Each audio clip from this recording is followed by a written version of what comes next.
Greetings to Christian News and Views. This is episode 8.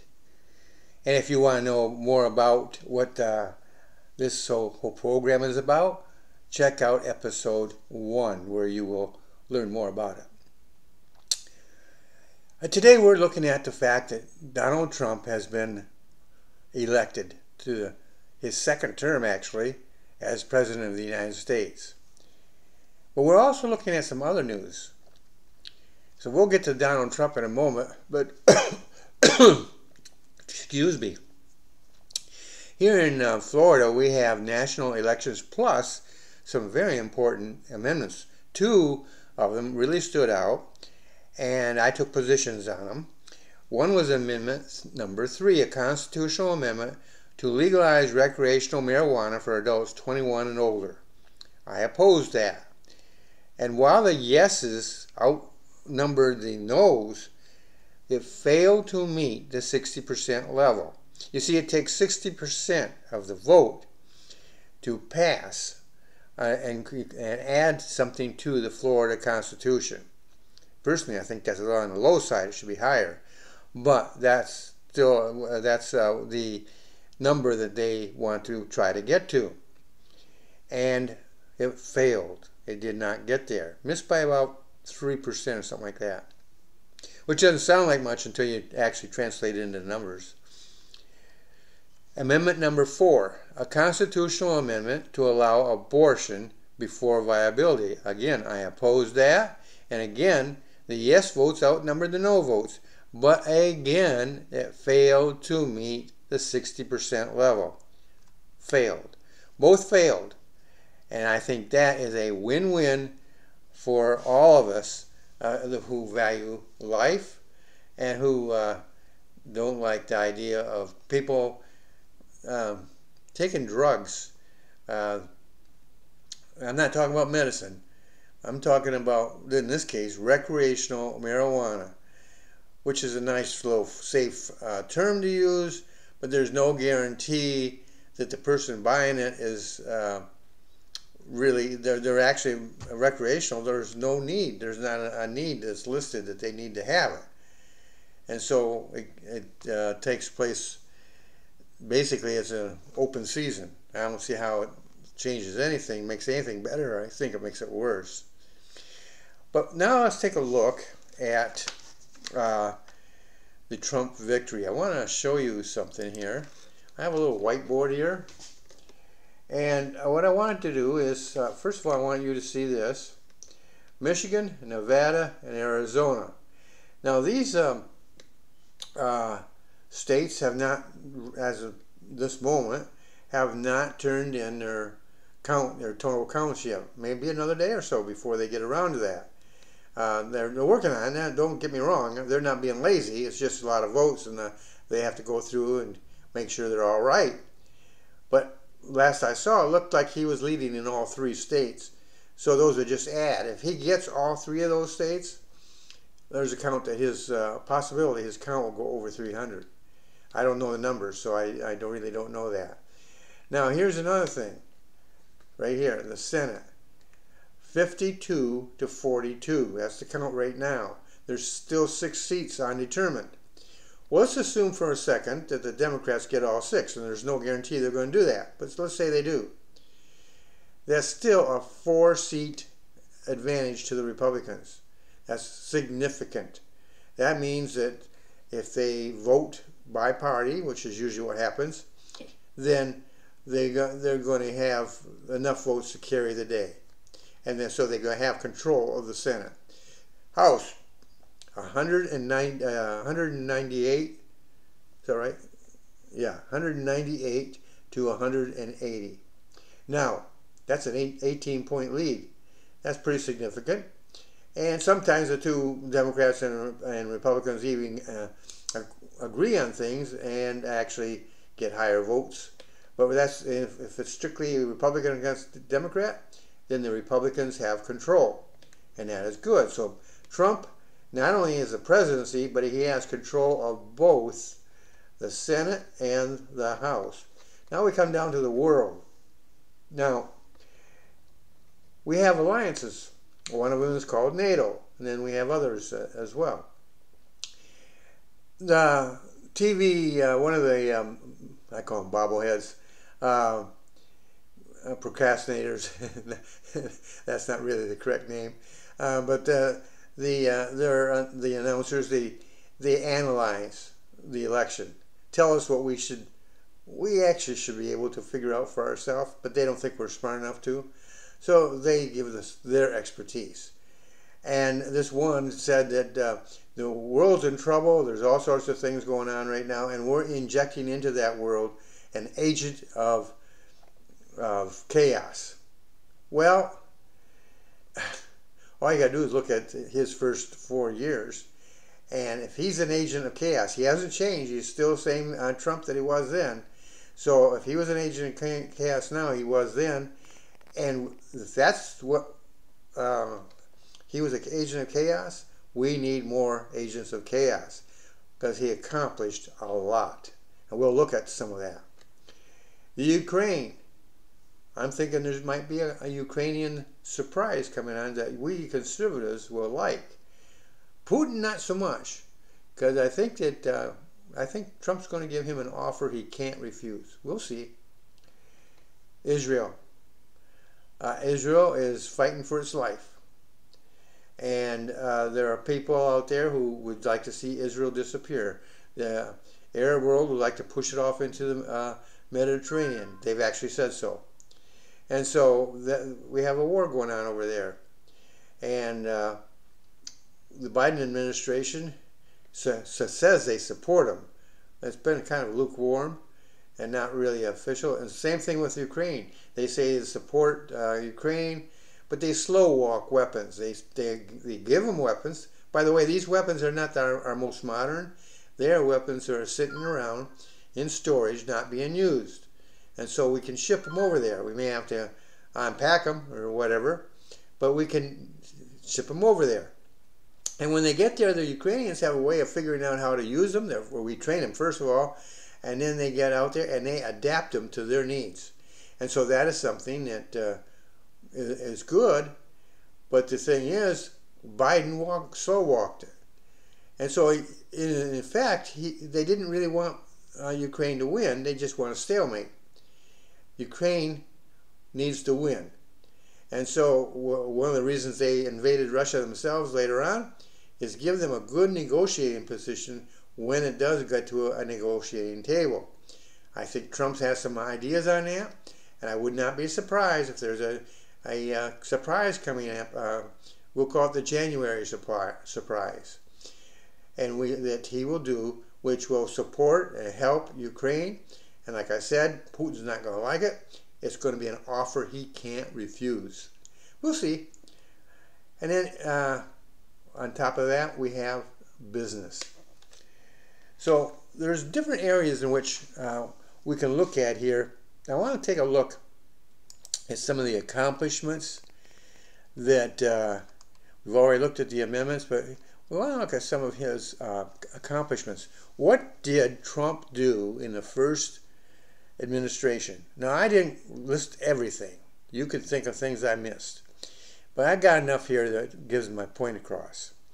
First of all, he inspired and enabled businesses to grow. Here's a hint. What happened the day after he got elected? Hold that thought in mind. He got out of the way of Christians wanting to live obediently to the Word of God. When I say that, I'm talking about he got the government out of the way of Christians wanting to live obediently to the Word of God. He forced European countries to pay their fair share to NATO. Now, they were paying, but they weren't paying their fair share. Some people say, oh, they were going to anyhow. Well, going to doesn't always happen. He forced them to either come up with a new plan or to enact a plan that they may have sitting there that they really may not have intended to do so. People say, oh, they laugh at him. And they didn't laugh at him when he was in office. They actually, they may not have liked him, but they bowed to him. They bent to his will. I would rather have a president who's unpopular with foreign leaders and gets the job done than somebody who is loved and gets nothing done, which we've had in the past 3.5 years. He got us out of bad treaties and replaced them with better treaties. I think that's quite an accomplishment in itself. He kept Putin from invading Ukraine. Think of this. Back in 2000, I believe it was 2014, he invaded Ukraine and got the Crimean Peninsula. But during the 4 years, 3.5 years really, but say 4 years, in which Trump ran the government, Putin never even tried to invade Ukraine. Why? Well, see, President Trump did, wait a minute. No, he didn't do anything, did he? He didn't give anything. The Democrats tried to say there was some kind of a secret agreement, but that accusation fell apart. You know, I can't think of a single thing in which he gave Putin to entice him, other than this. Putin, if you come across and you invade Ukraine, you got me to answer to. Basically, that's the message he sent. It may not have been in those words, but Putin got the message. Here's another thing.